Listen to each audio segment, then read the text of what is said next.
தேர்விலும் ஒரே மதிப்பெண் வாங்கிய இரட்டை சகோதரிகளை ஆனந்தத்தில் தாய் கொஞ்சிய காட்சிகள்தான் இது.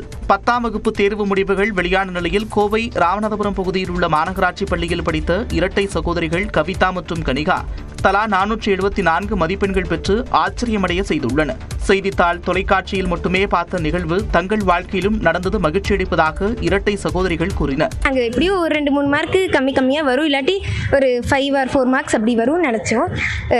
டிஃப்ரென்ஸ் எங்களுக்கு வரும்னு நினச்சோம். ஆனால் பார்த்தா எங்களுக்கு காட்ஸ் கிரேஸ்னால இப்படி வந்திருக்கு. ஏற்கனவே ஒரு நியூஸ் பார்த்துருக்கோம், ஆனால் அது எங்களுக்கு நடக்குமான்னு எங்களுக்கு தெரியல.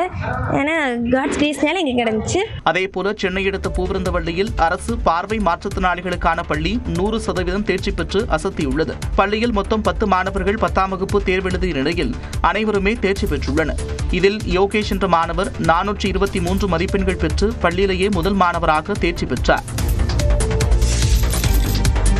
சென்னை, திண்டுக்கல் உள்ளிட்ட பகுதிகளில் 10ஆம் வகுப்பு பொதுத் தேர்வில் அதிக மதிப்பெண் எடுத்த மாணவ மாணவிகள் தங்கள் ஆசிரியர்கள், பெற்றோர்களுக்கு நிகழ்ச்சியுடன் நன்றி தெரிவித்தனர். நான் 492 எடுத்தேன். எல்லாம் சயின்ஸ், சோஷியலில் 99, மற்ற இடத்துலையுமே 98 எடுத்தேன். டீச்சர்ஸ் எனக்கு ரொம்ப நிறைய டீச் பண்ணாங்க, ரொம்ப நல்லா. மெயின் சப்ஜெக்ட்லாம் அவ்வளோ மேக்ஸ், சயின்ஸ்லாம் நல்ல டீச்சர் அப்படி கிடைக்கலன்னா அவ்வளோ மார்க் எடுத்துக்க முடியாது. ரொம்ப தேங்க்ஸ் எனக்கு டீச்சருக்கும் பேரண்ட்ஸ். இல்லையா சென்டம் எடுப்போம்னு நினச்சா அது மட்டும் நடக்கல. முதல்ல நல்லபடியாக மார்க் சந்தோஷம். அப்பா எலக்ட்ரிஷியன், அம்மா ஹோம் மேக்கர் தான். 2 பேரும் வீட்டில் ரொம்ப சப்போர்ட் பண்ணுவாங்க. வீட்டில் படிக்கிறதுக்குன்னு ஏதாவது சொன்னால் எனக்கு ரொம்ப சப்போர்ட் பண்ணுவாங்க, நிறைய வாங்கி தருது. எல்லாம் சயின்ஸ் அண்ட் சோஷியலில் சென்டம் அந்த மார்க் எடுக்க ஹெல்ப் பண்ண டீச்சர்ஸ் எல்லாருக்குமே ரொம்ப தேங்க்யூ. என்னோட டவுட்ஸ் எந்த நேரத்துலையும் கிளியர் பண்ண என்னோட டீச்சர்ஸ் எனக்கு சப்போர்ட்டிவாக இருந்ததுனால எல்லாருக்குமே மகிழ்ச்சியாக இருக்குது.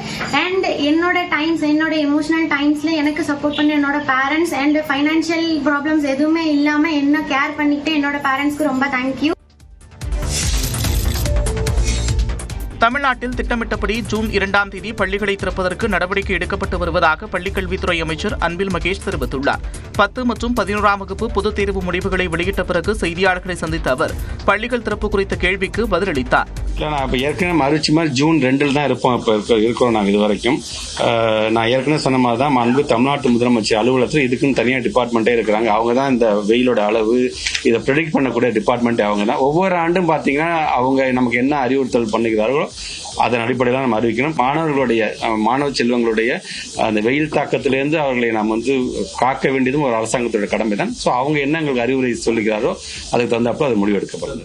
நியூஸ் 18 தமிழ்நாடு தொலைக்காட்சிக்கு பிரத்யேக பேட்டியளித்த அவர் விழுப்புரம் மாவட்டம் செஞ்சியில் ஒரே மையத்தில் தேர்வு எழுதிய +2 மாணவர்களில் 167 பேர் வேதியியல் பாடத்தில் 100 மதிப்பெண்கள் எடுத்ததில் குளறுபடி இல்லை என்று விளக்கமளித்தார். இந்த பிள்ளைங்க லாஸ்ட் இயர் எவ்வளவு வாங்கியிருக்காங்கன்னு பார்த்தீங்கன்னா அதில் கிட்டத்தட்ட 104 பிள்ளைங்க 91-99 மார்க் வாங்கியிருக்கிறாங்க.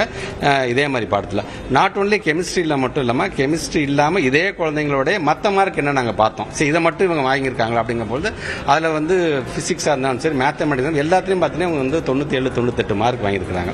இந்நிலையில் 10 மற்றும் 11ஆம் வகுப்பு பொதுத் தேர்வுகளில் தேர்ச்சி பெறாத மாணவர்களுக்கு ஜூலை 4ஆம் தேதி முதல் துணைத் தேர்வு நடத்தப்படும் என்றும் அறிவிக்கப்பட்டுள்ளது.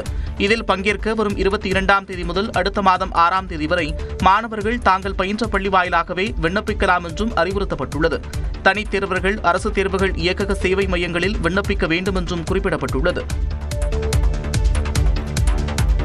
புதுக்கோட்டை மாவட்டம் வடகாட்டிற்கு நேரில் சென்று மாவட்ட ஆட்சியர் பார்வையிட்டுள்ளார்.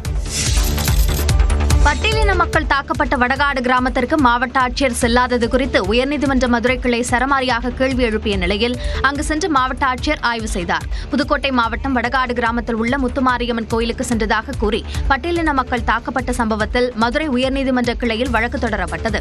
வழக்கு விசாரணையின் போது தாக்குதல் நடந்த கிராமத்திற்கு மாவட்ட ஆட்சியர் இதுவரை செல்லாதது ஏன் என கேள்வி எழுப்பிய நீதிபதிகள் ஆட்சியர் ஒயிட் காலர் ஜாப் பணிதான் செய்கிறாரா என காட்டமாக தெரிவித்தனர்.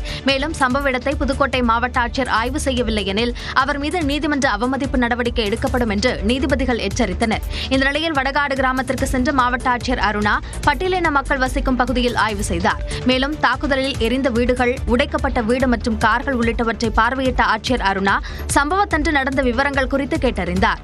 இந்த விவகாரம் குறித்து அரசின் கவனத்திற்கு கொண்டு சென்று உரிய நடவடிக்கை எடுக்கப்படும் என ஆட்சியர் அருணா தெரிவித்தார்.